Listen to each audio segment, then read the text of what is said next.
Let's get to the rankings. So, how do you rank these teams from 1 to 4 in the division?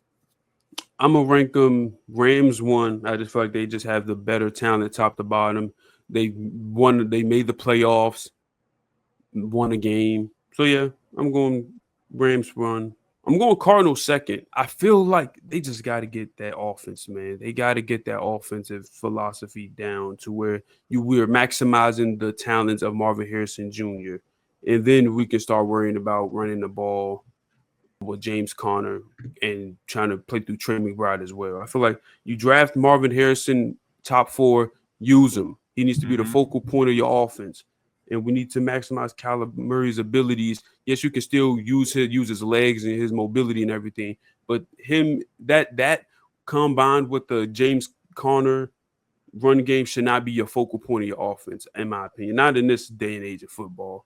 But I still think if they get that right, I think they'll finish second in the division. Third, I'm going 49ers because you said the schedule. The schedule honestly isn't the toughest in the world, and the team isn't bad enough to where they just lose these kind of games against the teams that's on there. And even last year, they weren't good, but they were competitive.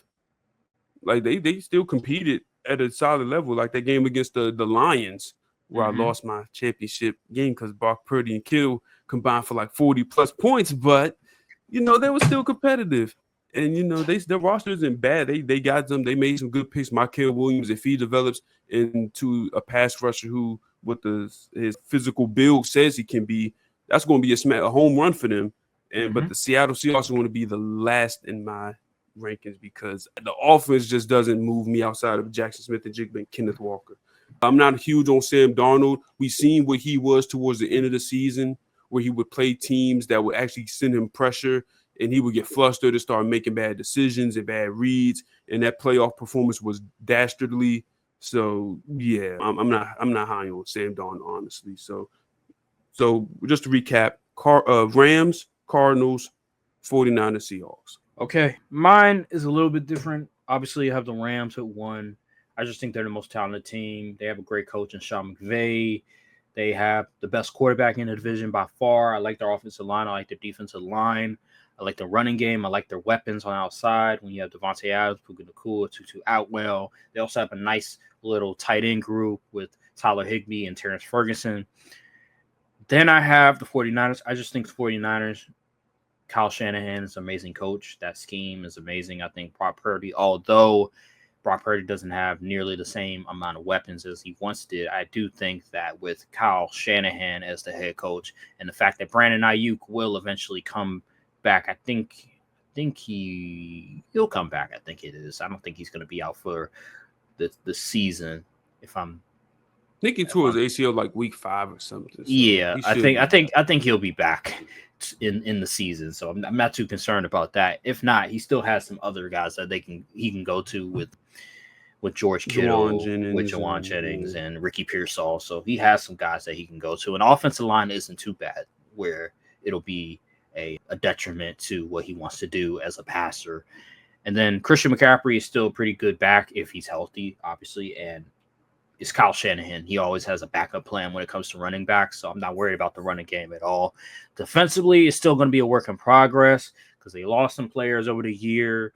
They're retooling that defense, but they still have a pretty decent front four with Nick Bosa, and then you drafted Michael Williams. I think Michael Williams, when he's healthy, which he will be throughout this season, I believe he'll make some sort of contribution, either as a really good run defender or maybe even get some sacks. Who knows? Who knows? He might be up there at pass rush win rate. You never know. You never know. He might be number 1 in pass rush win rate as a rookie in terms of rookie pass rushers. You never know it. That's how talented he is. And in that system, you can't count them out, especially when Robert Saleh is the defensive. Yep.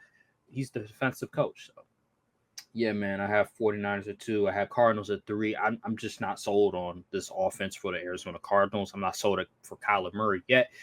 They have potential. They have the ability of potentially being one of the top offenses in the NFL. I just have to see it first for me to believe it. I've heard some good things. I've heard that they're adding more to the playbook. They're adding motion to the playbook. They're trying to make it more detailed, make it more methodical, but it's a lot of talking. It's not evidence. I need to see the evidence if I'm going to put the Cardinals as the second best team in the division.